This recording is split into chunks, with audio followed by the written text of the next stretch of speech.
संसार में सबसे बड़ा संबंध कौन सा है?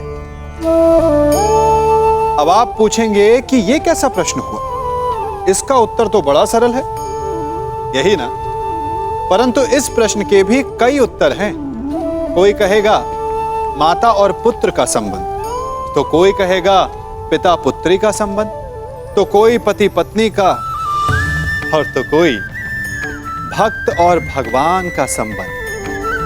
परंतु तनिक गहराई से देखेंगे तो पाएंगे कि ये सारे संबंध या तो जन्म से जुड़े होते हैं, या समाज में बना दिए जाते हैं, या फिर किसी आकांक्षा के चलते बनते हैं। तो सबसे बड़ा संबंध कौन सा होता है? उलझ गए ना? सबसे बड़ा संबंध होता है मित्रता का, क्योंकि मित्र हम स्वयं चुनते हैं, जिसमें ना कोई आकांक्षा होती है, ना ही कोई स्वार्थ छिपा होता है। यदि कुछ होता है तो केवल साथ का आनंद। अपने बीते दिनों को स्मरण कीजिए। जब आप घर से बाहर निकलते होंगे तो सबसे पहले किसका स्मरण होता था? मित्र का। परंतु जैसे जैसे मनुष्य बड़ा होता जाता है, सफल होता जाता है, मित्र छूटते जाते हैं और फिर वो अपनी आय, अपने जीवन के स्तर के अनुसार मित्रता करने लगता है। उसके मन में ये विचार आ जाता है कि मित्रता बराबरी वालों से ही होनी चाहिए। यही सोच अनुचित है, क्योंकि मित्रता बराबर वालों से नहीं होती, मित्रता हमें बराबर करती है। इसलिए नए मित्र अवश्य बनाइए, परंतु अपने पुराने मित्रों को भूलिएगा मत। सांब ने जो किया उसके किए पर मुझे खेद है, परंतु सांब मेरा भतीजा है और उसके प्राणों की रक्षा करना मेरा कर्तव्य है। वाह दाऊ, वाह! इसने मेरी पुत्री का हरण किया और आप इसका सहयोग दे रहे हैं। मैंने ये हरण अपने प्रेम की रक्षा के लिए किया है, आपकी भांति अपने अहंकार की संतुष्टि के लिए नहीं युवराज दुर्योधन। क्या कहा तुमने? दुस्साहस और दुराचरण वो था जो आपने कलिंग में किया था युवराज। एक राजकुमारी का अपहरण किया और उससे विवाह के लिए बाध्य किया। मैंने जो किया एक प्रेमी का कर्तव्य है। मैं लक्ष्मणा से प्रेम करता हूँ। बस! अब और नहीं। चुप!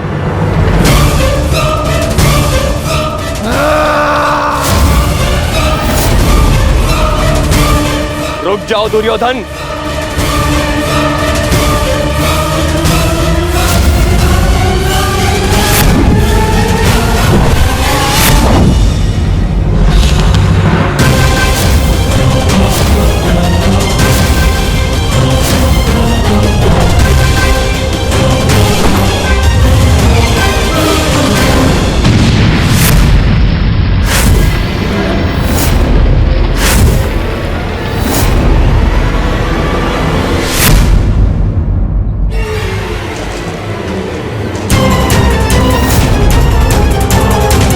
दुर्योधन रुक जाओ, मूर्खता मत करो। सावधान युवराज।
भगवान के लिए ऐसा अनर्थ मत कीजिए।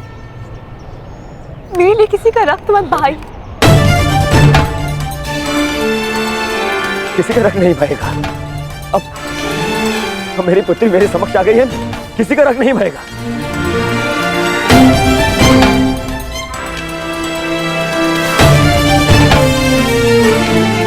अच्छा किया वासुदेव, तुम मेरी पुत्री को ले आए, अन्यथा आज मैं ये धरती रक्त से लाल कर देता।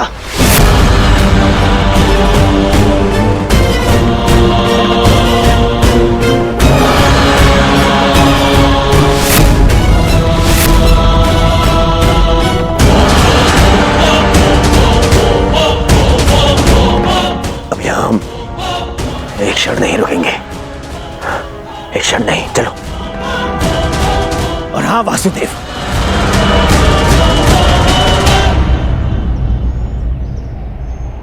पूरे संसार को ज्ञान बांटते फिरते हो, अपने पुत्र को भी सद्बुद्धि दो।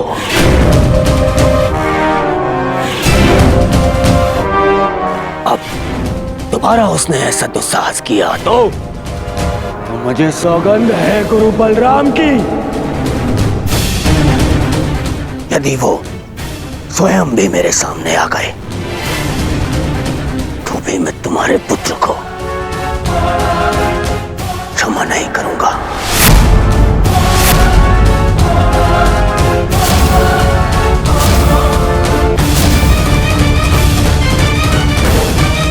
चलो लक्ष्मणा।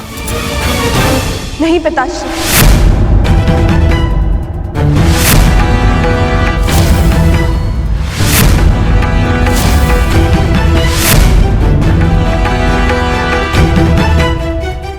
मैं आपके साथ नहीं आ सकती।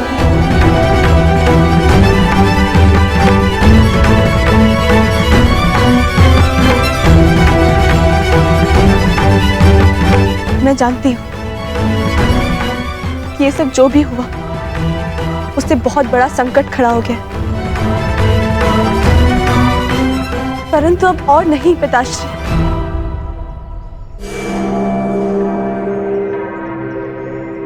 मैं सांब को छोड़कर कहीं नहीं जाऊंगी। लक्ष्मणा!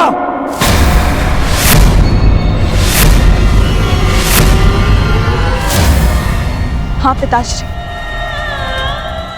क्योंकि ये मेरा अपहरण नहीं था, मेरा वरन था।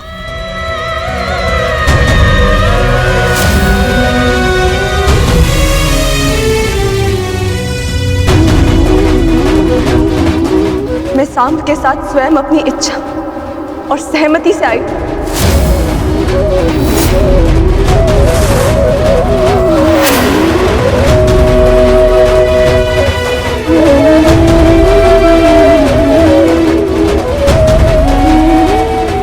क्योंकि मैं उनसे प्रेम करती हूँ पिताश्री। यद्यपि मैंने कुमार उत्तर से विवाह करने के लिए सहमति दी थी, परंतु फिर अनुभव हुआ कि मुझसे बहुत बड़ी भूल हो गई, क्योंकि मैं केवल कुमार सांब से प्रेम करती हूँ और उनके अतिरिक्त किसी और की नहीं हो सकती।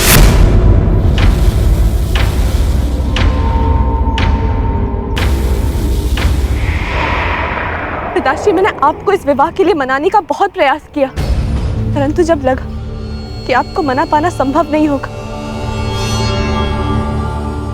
तो मेरे पास केवल ये एक ही मार्ग शेष था। एक स्त्री का अधिकार होता है कि वे अपने वर का चयन करे। एक स्त्री का अधिकार होता है ना कि वे अपने हृदय की सुने।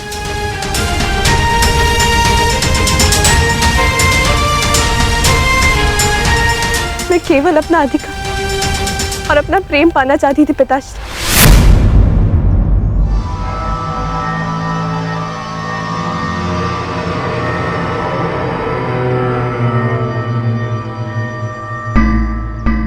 मुझे नहीं पता था कि उसका इतना विभत्स परिणाम होगा। बस लक्ष्मणा,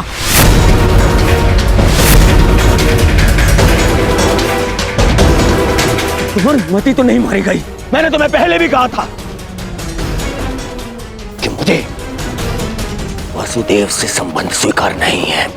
मुझे उसके पुत्र से अपनी पुत्री का विवाह स्वीकार नहीं है।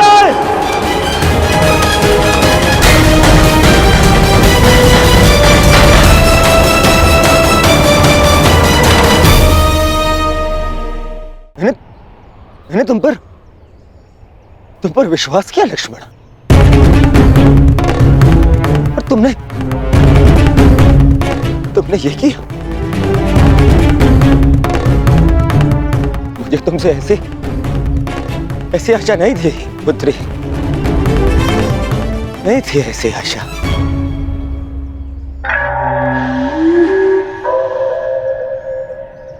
ठीक कहा तुमने दुर्योधन, ठीक कहा, बिल्कुल ठीक कहा।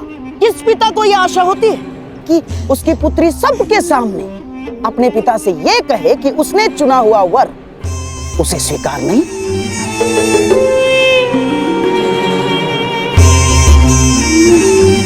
परंतु अंत भला तो सब भला। अब हमारी पुत्री हमारे पास आ गई है। अब ये सब कुछ बातें करने से कोई लाभ नहीं है दुर्योधन ना। हाँ? अब जो कुछ भी होगा सब कुछ ठीक हो जाएगा दुर्योधन, सब कुछ। परंतु क्या सच में सब कुछ ठीक हो जाएगा दुर्योधन?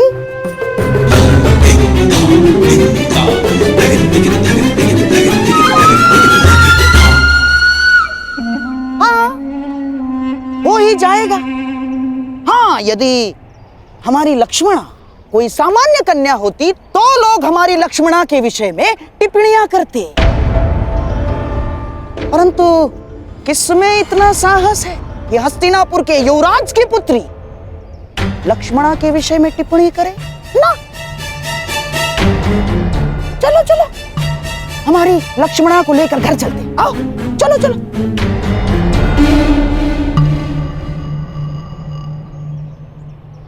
आप कहना क्या चाहते हैं मामाश्री?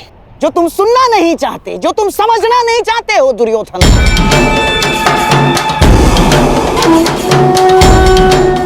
ये जो हानि होनी थी वो हो चुकी है। तुम्हारी बच्ची का अपहरण हो चुका है, वो किसी पराये पुरुष के साथ। मामाश्री!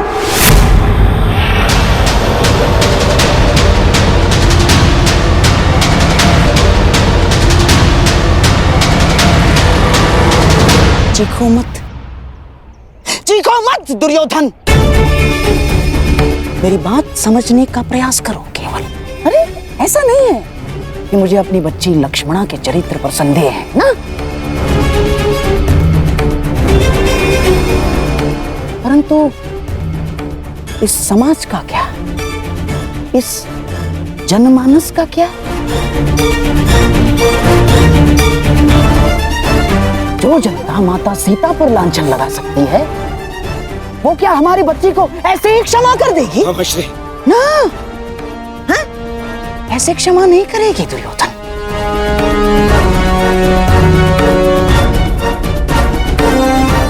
प्रहार करने वाले के हाथों को रोका जा सकता है, परंतु बोलने वाले की जीवा का क्या?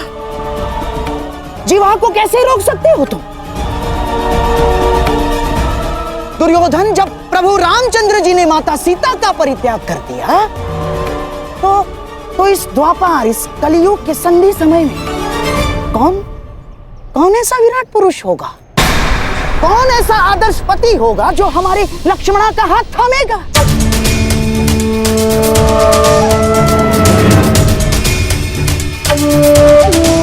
और यदि थाम भी लिया तो क्या तुम्हें विश्वास है वो हमारी बच्ची को सम्मान देगा?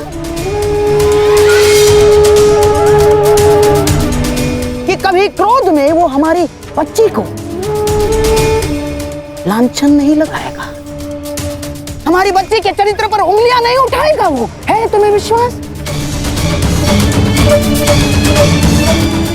दुर्योधन, ये तो केवल हम समझ सकते हैं कि ये हमारी बच्ची की कच्ची आयु की भूल थी।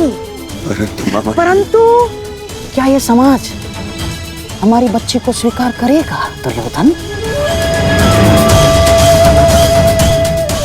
तुम भले ही अपनी पुत्री का हाथ वासुदेव पुत्र के हाथ में मत दो, परंतु लांछन ने हमारे लक्ष्मणा का हाथ पकड़ लिया है दुर्योधन। नहीं मामाश्री, नहीं, मोहम्मद बस वर्षों से तुम्हें समझाता आ रहा हूं, इस क्रोध को वश में रखो। यदि कुल की लाज वश से बाहर गई तो विवश हो जाओगे दुर्योधन।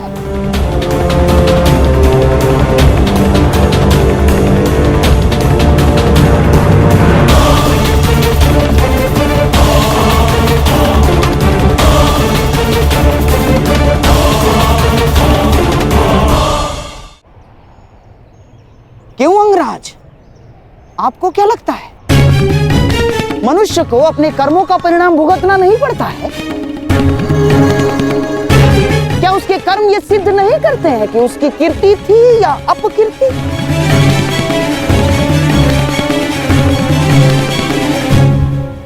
मोहम्मद श्री, आपको पता है आप क्या कहना चाह रहे हैं? बिल्कुल पता है मुझे। देखो दुर्योधन, एक ही भूल का दंड पूरे परिवार और संपूर्ण वंश को भुगतना पड़ता है। और मेरे प्रिय सम्राट, अपनी संतान की भूल को अंत में माता पिता को क्षमा करना ही होता है, चाहे संतान के भविष्य की रक्षा के लिए हो या चाहे कुल के मान की अभिरक्षा के लिए।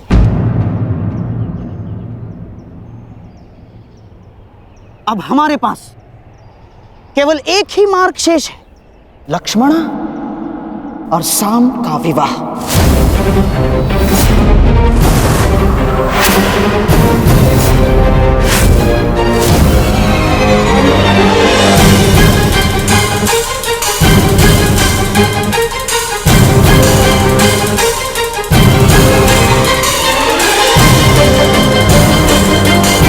संतान अपने माता पिता के कर्मों का फल भुगतती है, ठीक उसी प्रकार माता पिता को भी अपने संतान के किए कर्मों का फल भुगतना चाहिए ना वासुदेव? क्या निर्णय है आपका? आपका पुत्र साम तो हमारी पुत्री लक्ष्मणा का हाथ पकड़कर उसे अपनाने की घोषणा कर चुका है। अब हमारे पास कोई मार्ग शेष नहीं है वासुदेव ना। और हाँ, सुना है कि आप स्त्री की लाज बचाने के लिए हर सीमा पार कर जाते हैं, परंतु आज तो स्वयं आपके पुत्र ने ही सीमा का उल्लंघन कर दिया।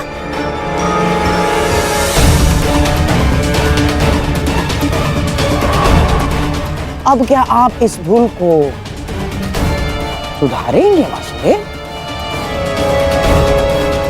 नहीं, हम हमारी पुत्री लक्ष्मणा का आपके पुत्र साम के हाथों में देने के लिए सहमत हैं। क्या आपको यह प्रस्ताव स्वीकार है वासुदेव?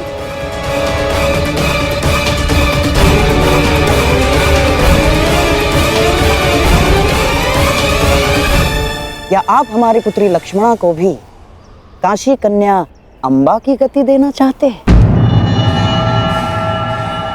यदि आप धर्म स्थापना में विश्वास रखते हैं तो क्या ये धर्म निभाएंगे वासुदेव? उत्तर दीजिए ना।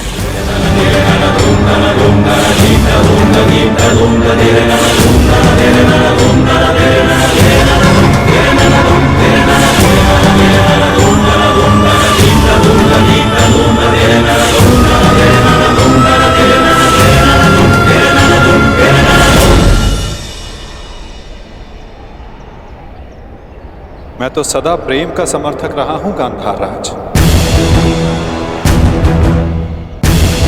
और साम का पिता होने के नाते मुझे ये प्रस्ताव स्वीकार हो।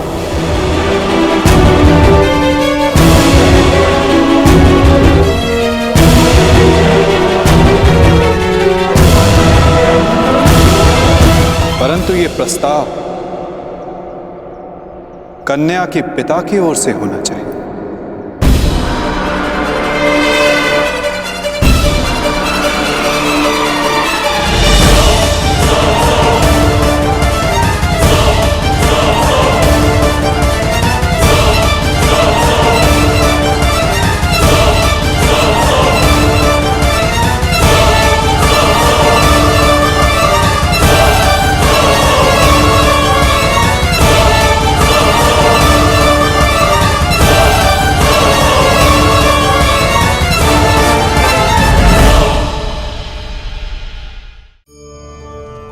क्या कर रहा हूं मैं? दर्पण में देख रहा हूं।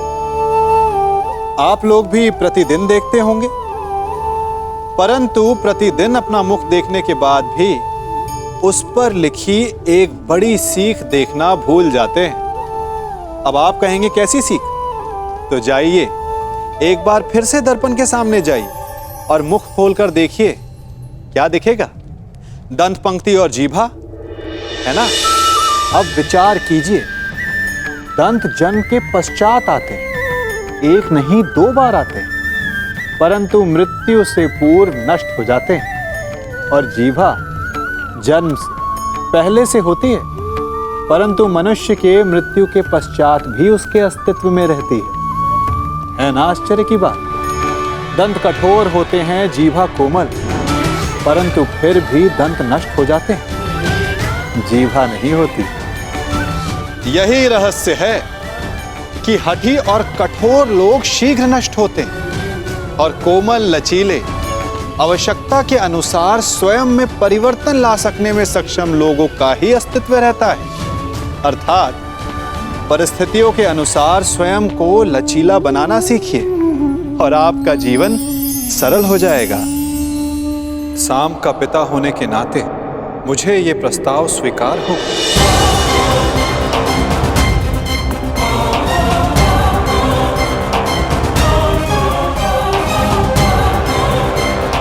परंतु ये प्रस्ताव कन्या के पिता की ओर से होना चाहिए।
संबंध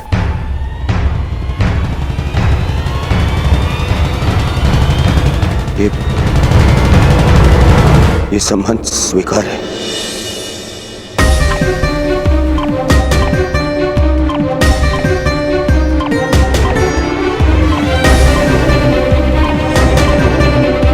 मुझे तुम्हारा निर्णय जानकर प्रसन्नता हुई दुर्योधन।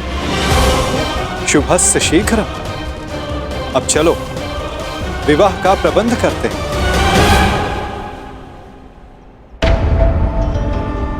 अब इस विवाह समारोह का आनंद दुगना हो जाएगा। निसंदेह वासुदेव, निसंदेह, क्योंकि ये केवल सांब और लक्ष्मणा का विवाह नहीं, बल्कि द्वारका और हस्तिनापुर का मिलन भी सिद्ध होगा।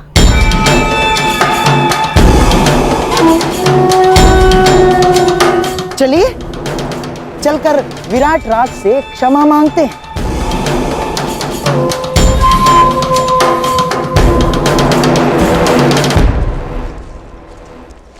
देखा दुर्योधन,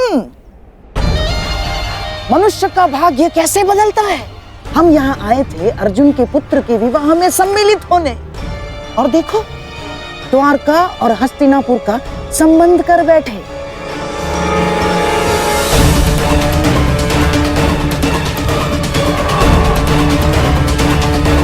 दुर्योधन, शत्रु को केवल युद्ध में पराजित नहीं किया जाता, शत्रु के मित्रों को अपने पक्ष में कर लेना भी उसकी पराजय होती है। हमने तो यहाँ शत्रु के मित्र को ही हमारे पक्ष में कर लिया।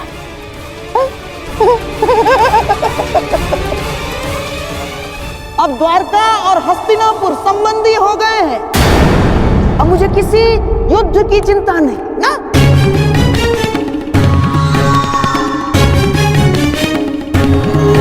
क्योंकि अब हस्तिनापुर को कोई पराजित नहीं कर सकता। क्या क्या कहा मामाश्री आपने? क्यों? क्या मैंने कुछ अनुचित कह दिया गांडीवधारी?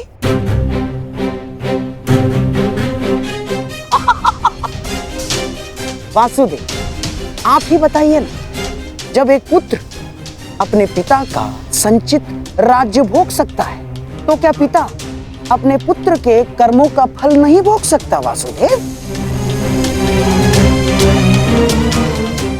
हाँ, अपने पुत्र के भूल के कारण ही सही, परंतु क्या अब आप हस्तिनापुर के निकट संबंधी नहीं हो गए हैं? हमारे परिवार में सम्मिलित नहीं हो गए हैं आप? बताइए ही नहीं। मत भूलिए मामाश्री, द्वारका का संबंध आपसे पूर्ण हमसे है। माता कुंती वासुदेव की भुआ लगती हैं और वासुदेव की बहन सुभद्रा से मेरा विवाह हो चुका है, इसलिए द्वारिका आपका नहीं, हमारा समर्थन करेगा। तुम्हारा समर्थन करेगा नहीं अर्जुन, तुम्हारा समर्थन करता।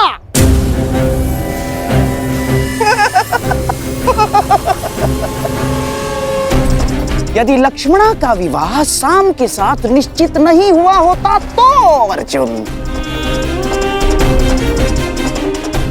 परंतु अब द्वारका केवल और केवल हस्तिनापुर का साथ देगा, क्योंकि एक राज्य दो पक्षों का समर्थन नहीं कर सकता अर्जुन। अपनी जीवा पर वश रखो गांधाराज। अपनी जीवा को वश में रखो गांधाराज। इतने क्रोधित क्यों हो रहे हो भीम? कोई आवश्यकता नहीं है, क्रोध तुम्हारी प्रकृति के लिए अच्छा नहीं है। अरे तुम्हारे भतीजे का विवाह है, खाओ पियो आनंद मनाओ। और रही बात समर्थन की, तो द्वारका किसे समर्थन देगा, किसे नहीं, ये हम स्वयं द्वारका पर ही छोड़ देते हैं।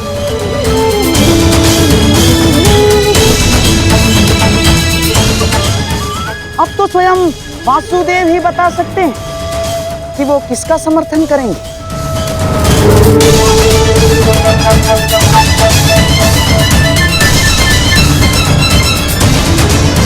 बताइए द्वारकाधीश। द्वारका निष्पक्ष रहेगा। दोनों पक्ष में से द्वारका किसी का भी समर्थन नहीं करेगा।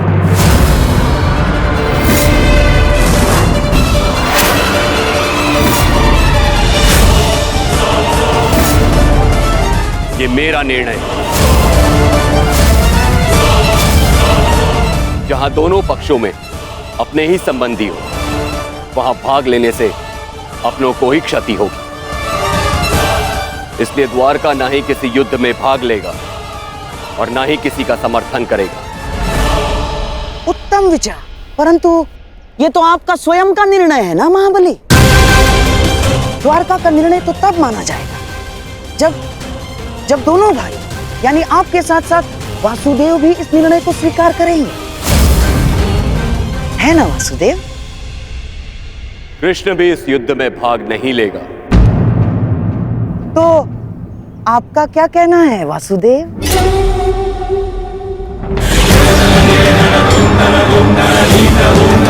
मैं दाऊ से अलग कहाँ हूँ गांधाराज? जो दाऊ की आज्ञा वही मेरी भी इच्छा।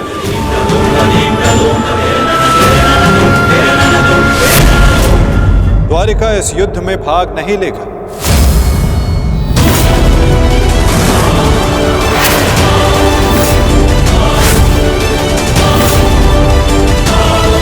द्वारिका इस युद्ध में भाग नहीं लेगा, ना दाऊ और ना ही मैं।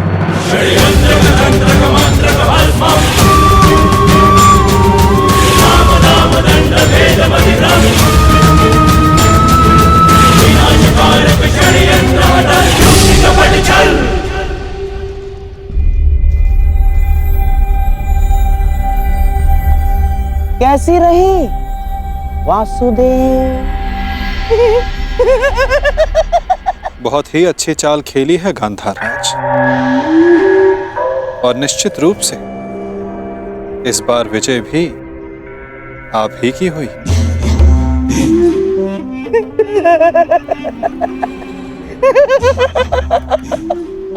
अब तो मैं अकेला नहीं जो इस युद्ध से दूर रहूंगा।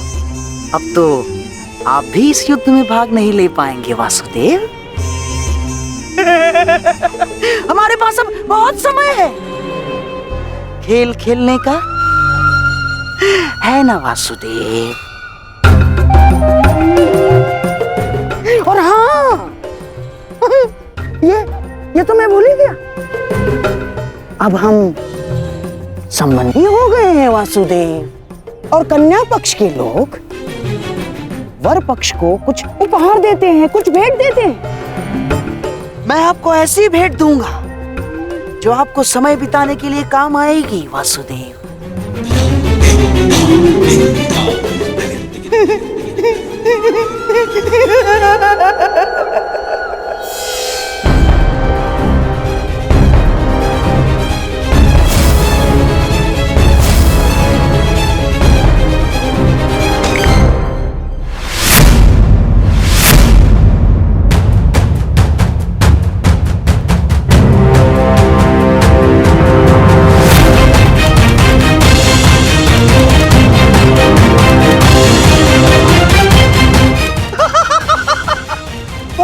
वासुदेव,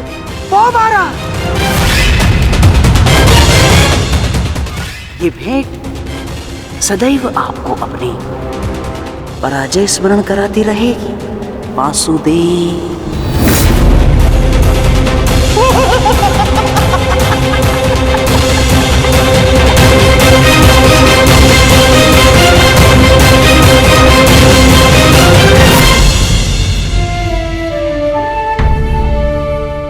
जिनसे मिलना था उनसे मिल चुके हैं, अब न किसी से मिलना शेष है और न किसी को उत्तर देना। आपके लिए वो महत्व रखते रहे जिन्होंने आप पर उपकार किया या जिन्हें आपने वचन दिया, परंतु मेरे लिए सबसे अधिक महत्वपूर्ण मेरा परिवार है। ईश्वर से प्रार्थना है कि अब जब कभी भी हम एक दूसरे के सामने आए तो एक दूसरे के विपक्ष में ना हो, क्योंकि यदि ऐसा हुआ तो हम दोनों में से कोई एक ही जीवित बचेगा। तुमने जो बाण चलाया उसे तो मेरे कवच ने रोक लिया है, परंतु जो तुम कर्म करने जा रहे हो उसका फल रोकने की शक्ति संसार में किसी कवच के पास नहीं।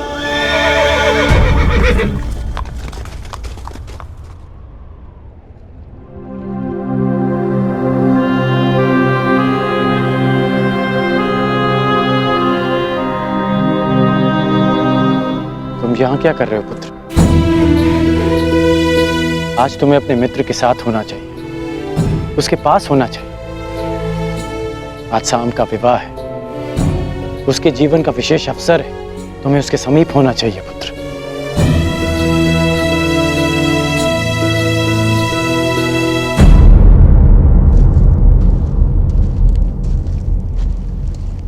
वृषसेन,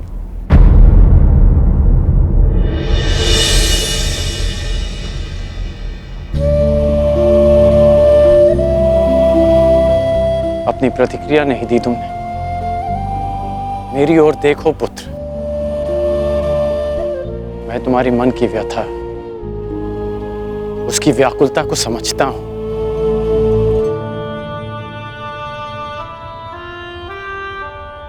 क्योंकjक्योंकि मैं भी उन्हीं परिस्थितियों से, उसी मार्ग से निकला हूं जिस मार्ग पर तुम अपना पहला पग रख रहे हो। परिवर्तन के इस मार्ग पर व्यथा और पीड़ा मिलती है पुत्र। ऐसा कुछ नहीं, मुझे कोई पीड़ा नहीं। तुमने कहा था ना कि तुम्हारे लिए तुम्हारा परिवार सबसे अधिक महत्वपूर्ण है, उसकी रक्षा के लिए तुम कुछ भी कर सकते हो। शाम को तुम अपने परिवार का हिस्सा ही मानते हो ना।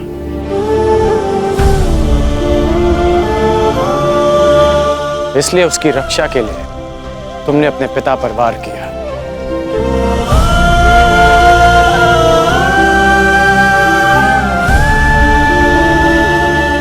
यदि एक पिता की दृष्टि से देखूं तो बहुत दुख पहुंचाता है मुझे, परंतु परिवर्तन की कामना रखने वाले एक योद्धा की दृष्टि से देखूं तो मुझे ग्लानि नहीं, गर्व है तुम पर।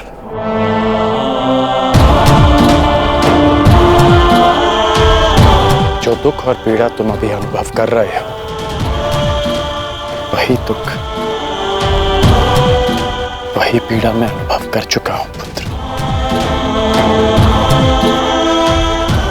जब मैं अपने प्रियजनों को छोड़कर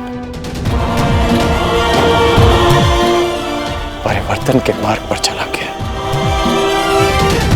परंतु मुझे प्रसन्नता है कि तुमने अपने पिता से अधिक अपने कर्तव्य को महत्व दिया। मेरी तरह तुम भी अपने वचन के, अपने कर्तव्य के पक्ष में खड़े हो, परिवर्तन के पक्ष में खड़े हो। आज नहीं तो कल तुम अवश्य समझ जाओगे।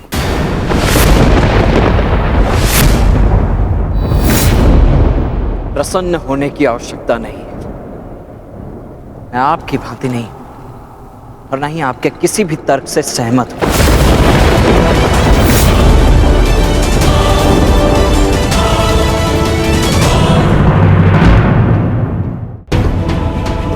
मैंने आज जो भी किया वो केवल अपने परिवार के लिए किया, परिवर्तन के लिए नहीं। क्योंकि कुमार साम मेरे मित्र हैं, मेरे परिवार हैं। और हाँ, स्मरण कराने के लिए धन्यवाद। इस समय मुझे कुमार साम के पास होना चाहिए। प्रणिपात।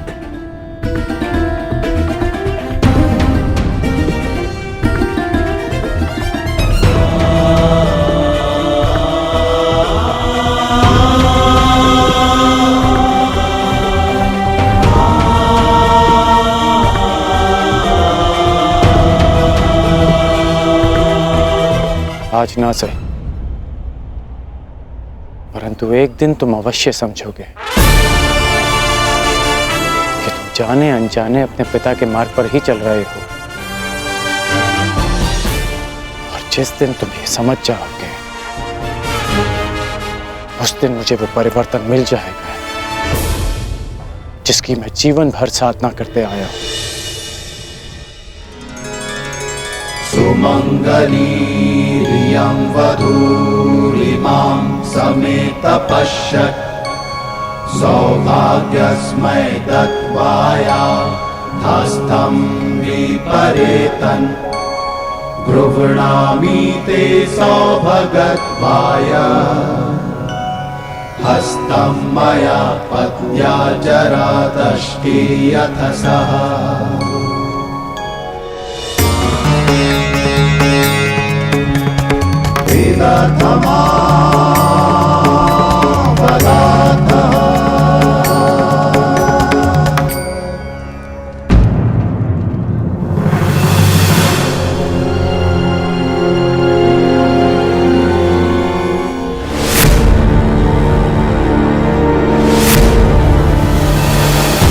अपनी शत्रुता के कारण अपनी बच्ची का मन तोड़ना कहाँ का न्याय है दुर्योधन? हमारी बच्ची लक्ष्मणा को हमारे साथ ले जाना उचित होगा दुर्योधन। अब हमारे पास केवल एक ही मार्ग शेष है, लक्ष्मणा और साम का विवाह।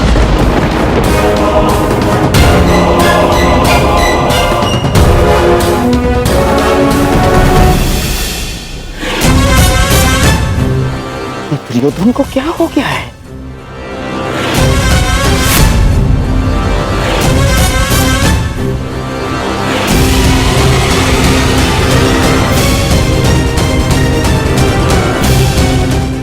जरा सुनो।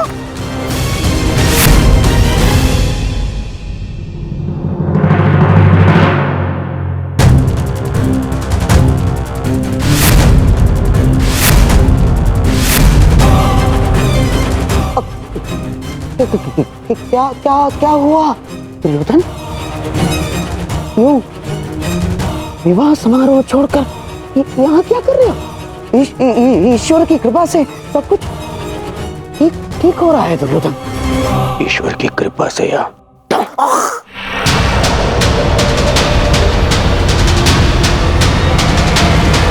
आपके छल से ममश्री।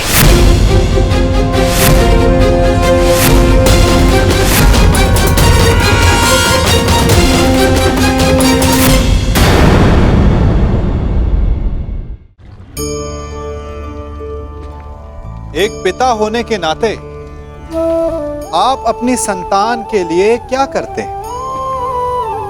उसके लिए बहुत सारी सुविधाएं जुटाते, बहुत सारा धन कमाते है ना? और क्या आपको ऐसा लगता है कि यही उचित है आपकी संतान के लिए? इस पंछी को देख रहे हैं? यह भी संतान को जन्म देता है, उन्हें पालता है, पोसता है, उड़ना सिखाता है और भोजन का प्रबंध भी करना सिखाता है। परंतु उनके बड़े हो जाने के बाद उनके लिए अलग से घोंसला नहीं बनाता। क्यों? क्योंकि यदि इसने संतान को सब कुछ करके दे दिया तो संतान क्या करेगी? वो अपनी संतान को तब तक भोजन कराता है जब तक उसकी संतान स्वयं भोजन का प्रबंध करने में सक्षम नहीं हो जाती। और उसका लाभ यह मिलता है कि उसी की भांति उसकी संतान आत्मनिर्भर बनती है। इसलिए अपनी संतान को उतनी ही सुविधाएं दें जितनी आवश्यक हैं। मोह को त्यागें। आपका उनसे मोह उन्हें कभी आत्मनिर्भर नहीं बनने देगा। अपनी संतान को कर्म करना सिखाइए। यदि आपकी संतान कर्म करना सीख गई तो वो धन स्वयं कमा लेगी, और यदि वो आलसी अकर्मण्य बन बैठी तो आपके संचित धन का भी नाश कर देगी। ईश्वर की कृपा से सब कुछ ठीक हो रहा है दुर्योधन। ईश्वर की कृपा से या आपके छल से ममश्री।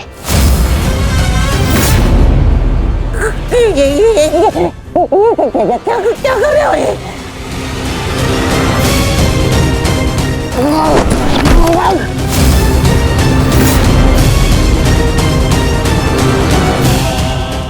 स्मरण कीजिए कि मैंने क्या कहा था। विराट पर प्रस्थान से पूर्व मैंने क्या कहा था ममश्री? क्या करो? अपने मामा पर कर रहे हो? और जो आपने मेरी पुत्री के साथ में किया वो क्या था? मैंने कहा था कि मामाश्री मेरी पुत्री है, वो उसे अपने षड्यंत्र में सम्मिलित मत करना। स्मरण है। कहा था कि दुर्योधन की पुत्री है वो, आपके चौसर का मेरू नहीं। स्मरण है।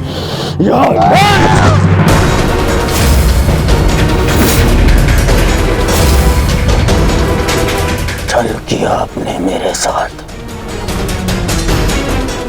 अब स्वीकार कीजिए, स्वीकार करिए सत्य को कि आप कभी लक्ष्मणा का विवाह उत्तर से कराना ही नहीं चाहते थे। स्वीकार कीजिए कि आप लक्ष्मणा को यहाँ लाए ही थे ताकि आप उसका विवाह राम के साथ कराने की योजना बना सके। जो कुछ हुआ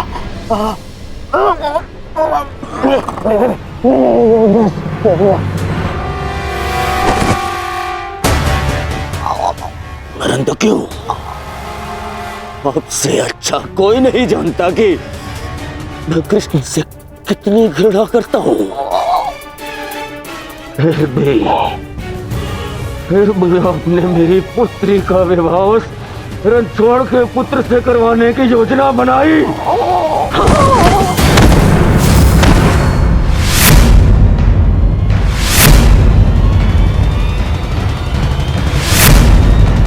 तुम्हारी भलाई के लिए हस्तिनापुर के भविष्य के लिए, हमारी बच्ची लक्ष्मणा की प्रसन्नता के लिए किया मैंने।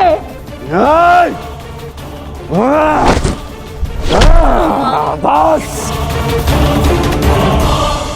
मुझे बहुत ठेस पहुंची है दुर्योधन।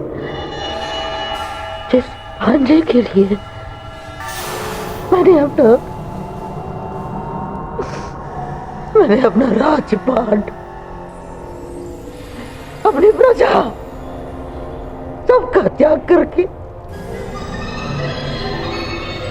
यहाँ हस्तिनापुर में बैठ गया, इसे इतना अपना माना मैंने कि अपने संतान को भी भूल गया।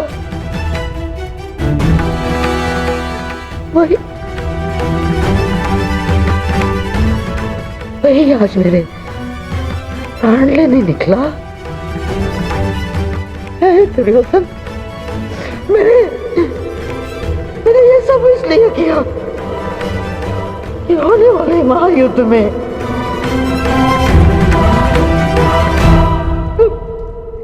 तुम्हें कोई हानि ना हो।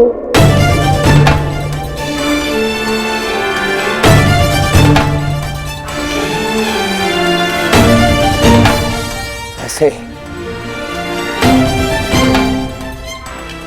लक्ष्मणा का विवाह करा, शाम से विवाह करा, क्या मैं बिना युद्ध के पांडवों से जीत जाऊंगा? नहीं, परंतु पांडवों की विजय के मार्ग में बाधा अवश्य आएगी, बाधा अवश्य आएगी।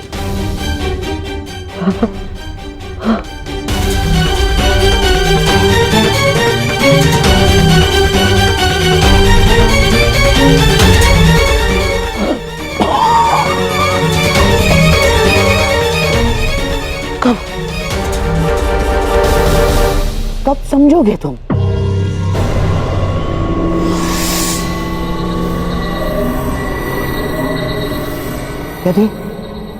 यदि मैं ये ना करता तो कोई और करता, और लक्ष्मणा शाम की ही होकर रहती, क्योंकि शाम को उससे प्रेम है। यदि इस एक विवाह के कारण हमारे बच्चे लक्ष्मणा के जीवन में आनंद और तुम्हारे चरणों में विजय, तो क्या बुराई है? यदि मेरे भांजे और नातिन का भविष्य इस एक विवाह के कारण सुरक्षित है तो क्यों नहीं? देखा ना तुमने, वासुदेव यदि हमारा साथ नहीं देंगे तो उन पांडवों का भी नहीं। अब हमें बलराम समेत किसी भी यादव योद्धा का भय नहीं, और ना द्वारका की नारायणी सेना का। दुर्योधन, अब इस युद्ध में हस्तिनापुर की विजय निश्चित है तो केवल इस विवाह के कारण।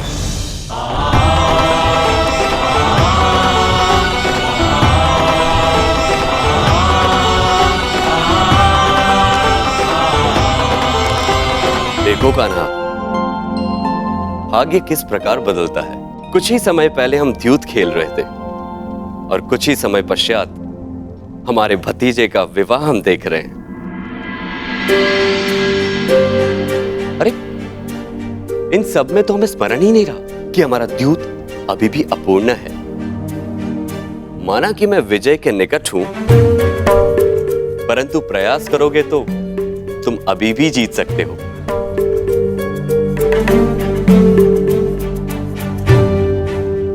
क्षमा चाहता हूं दाऊ, परंतु ये दाव भी मैं पूर्ण नहीं कर पाऊंगा।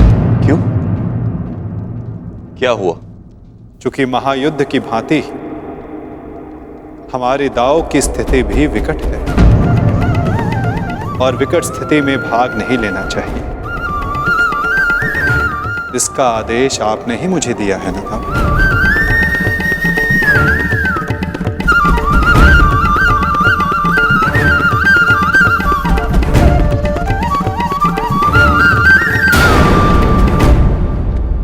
कर दीजिए मुझे। क्या करूं मैं? जब एक पुत्री विदा होती है तो उसके पिता के आंखों में अश्रु होते हैं, परंतु मेरी इन आंखों में अश्रु है क्योंकि मुझे मेरे शत्रु के समक्ष झुकना पड़ा। कितना बड़ा मूल्य चुका रहा हूं मैं इस विजय का मामाश्री। कितना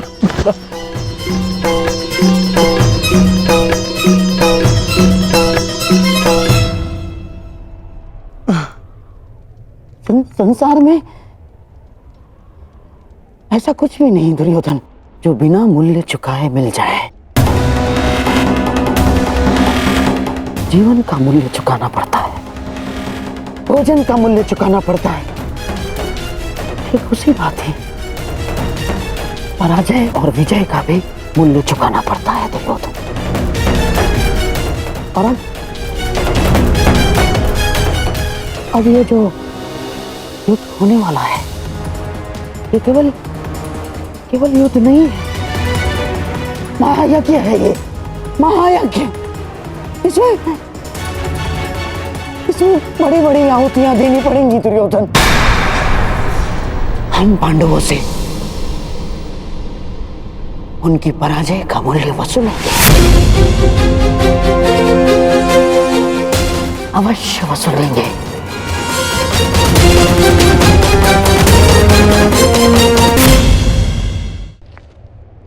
कान्हा,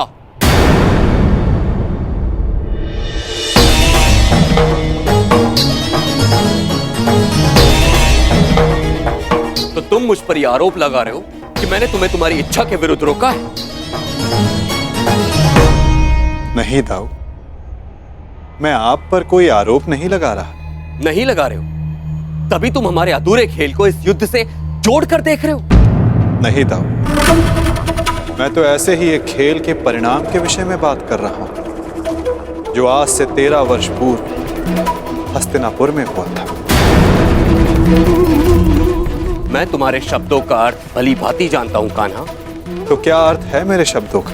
यही कि तुम कुरुवंश के बीच होने वाले इस महायुद्ध में भाग लेना चाहते हो, परंतु ये मत भूलो कान्हा, ये एक ही वंश के संतानों के बीच का युद्ध है। मानता हूं कि तुम्हें पांडव प्रिय है और द्रौपदी तुम्हारी सखी है, परंतु केवल इसी कारण से युद्ध में भाग लेना उचित नहीं है। दुर्योधन भी हमारा संबंधी है। विचार करो कान्हा, युद्ध में दोनों ओर से अपनों का ही रक्त बहना निश्चित है। तो क्या हमारे युद्ध में तटस्थ होने से क्या हमारे अपनों का रक्तपात नहीं होगा? क्या हमारे अपनों का रक्तपात रुक जाएगा दाऊ? परंतु हमारे हाथ हमारे ही अपनों के रक्त से नहीं रंगेंगे और हम अधर्म से बच जाएंगे।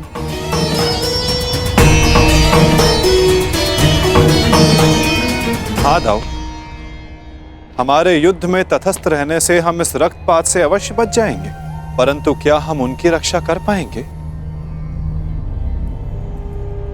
जिनकी रक्षा करना धर्म की मांग है?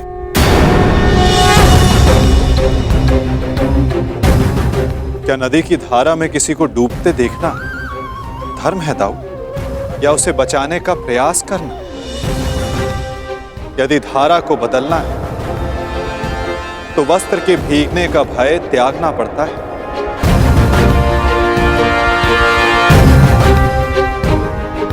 यदि नया कुंभ बनाना है तो माटी को हाथ लगाना ही होगा।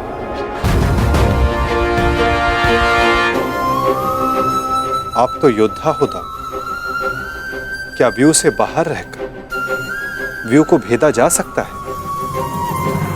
यदि अधर्म का नाश करना है तो धर्म का पक्ष लेना ही होगा, क्योंकि धर्म युद्ध अपना धर्म ना निभाना भी अधर्म ही होगा ना दाऊ।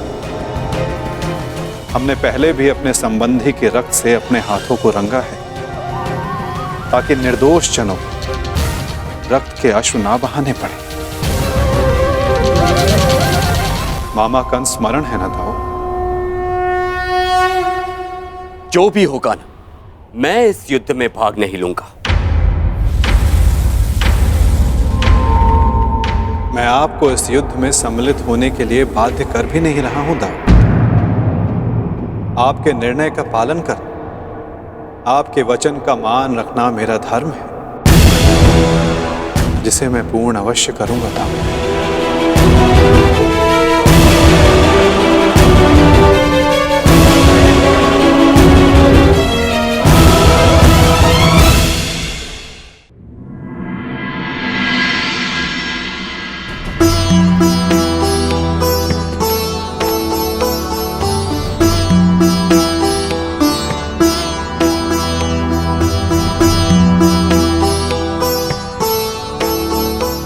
सदा सुखी रहो।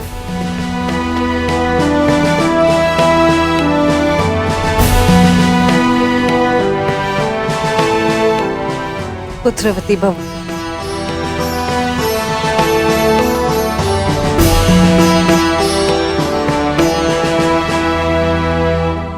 सदा सुखी रहो।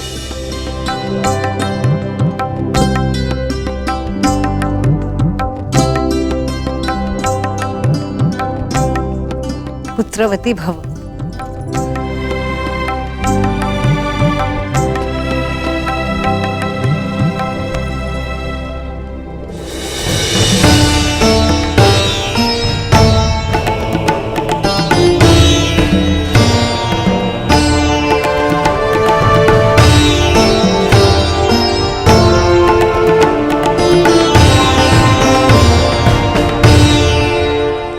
सदा सौभाग्यवती भव।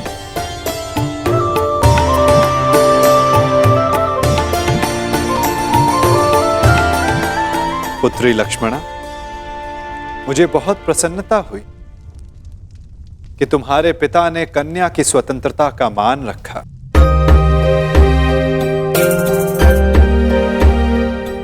मुझे भी प्रसन्नता है दुर्योधन कि तुमने राजनीतिक शत्रुता से ऊपर आकर अपने पुत्री के हृदय की सुनी, उसके मन का मान रखा। संसार में हर किसी को अपना जीवन साथी चुनने का और अपने भविष्य के लिए निर्णय लेने का अधिकार है। छोटों का कर्तव्य है कि वे बड़ों के आज्ञा का आदर करें और बड़ों का धर्म है कि वो छोटों के निर्णय का मान रखें।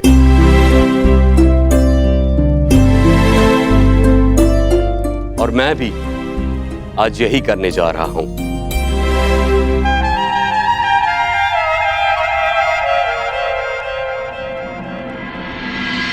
मुझे क्षमा कर देना कान्हा।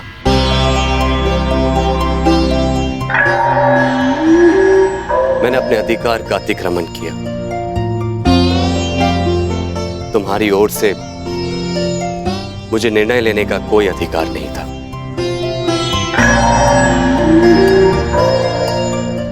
होने वाले इस महासमर में तटस्थ रहने के मेरे अपने कारण, इस युद्ध में भाग लेने के तुम्हारे अपने कारण हो सकते हैं। मैं तुमसे तुम्हारा कारण या तुम्हारा अधिकार छीनना नहीं चाहता। इसीलिए मैं तुम्हें अपने दिए हुए वचन से मुक्त करता हूं।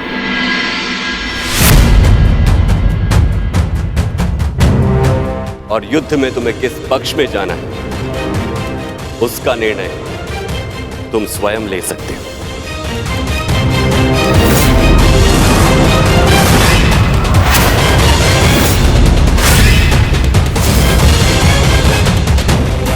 धन्यवाद था। मैं जानता था कि आप मुझे निराश नहीं करेंगे।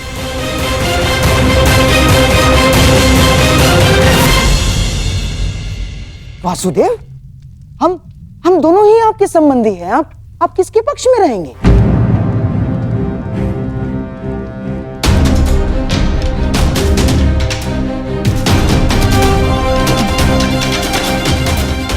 ना, मेरे कहने का तात्पर्य ये है वासुदेव कि अपनों का रक्त बहाना क्या अधर्म नहीं होगा?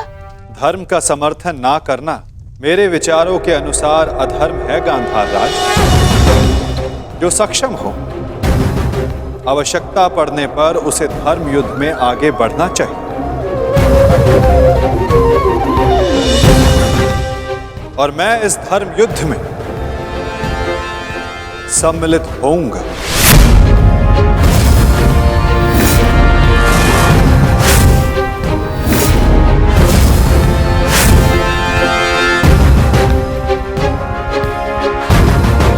तो युद्ध में आप किसका समर्थन करेंगे वासुदेव?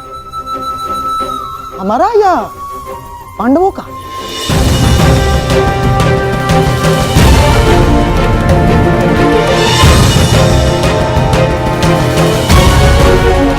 उसका गांधार राज जो मेरे पास सर्वप्रथम समर्थन मांगने आएगा।